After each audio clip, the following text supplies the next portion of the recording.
Blood&Plunder Den and our Midway Battle Report between Jean Hamlyn and the Pirates and Manuel Rivero in the Spanish militia over on the other side. So let's kind of see what happened. As you can see, looks like we got the one longboat didn't quite make it to shore yet. One longboat did, and the bark has made the docks. So let's start over here with this longboat over here.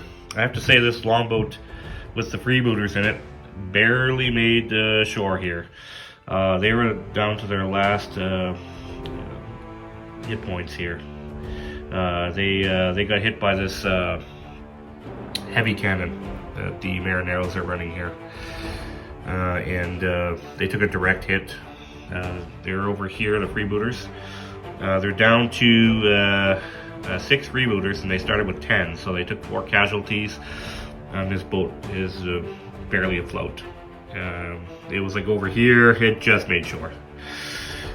So now looking over here, Manuel's cavalry here, they came up to support the beachhead here, to deal with these freebooters, and also to support the action that's happening on the docks here. If you look back here, this is the artillery unit, which originally was at the heavy cannon, but you need a 4-man crew to run a heavy cannon. They took a few hits. They actually took a hits from the bark. So when the bark came up before the docks, did a broadside over there, and killed some of the cannon crew, and they had a lot of fatigue and they had to retreat.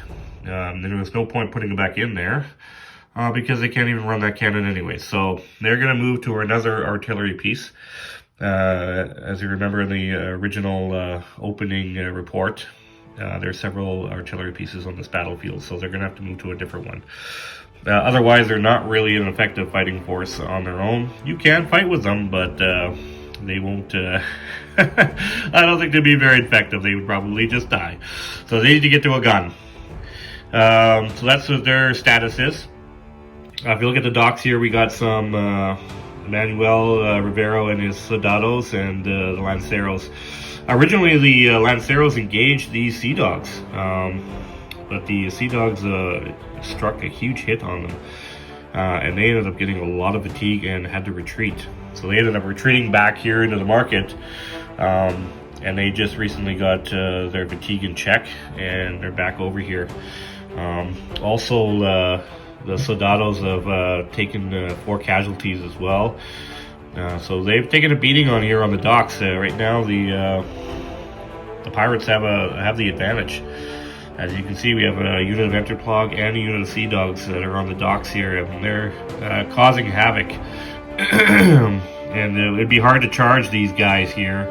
They have brazen pistols, and they can, fire if they do some charging. But I think those Lanceros are going to go in there anyways. That's where they do best. They fight best when they're charging. So we'll see how this dock plays out. A lot of, of course, this is one of the areas you want to control. So there's going to be quite a little bit of a battle going on. So not only do these guys have, the Enterplog and the Sea Dogs, but they do have supports by Jean himself and the Marines here in the bark, and they've been firing those swivel guns, giving them some support on the docks here. That's also causing some casualties. But it seems like these 2 units got things under control, and that's partially why the cavalry's over here too. They're trying to help Manuel. So yeah, kind of a situation going on there. So we'll see how that plays out in the center.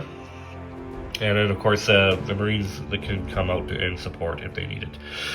Now, let's just go over to the other side and let's see how those Forlorn Hope are doing.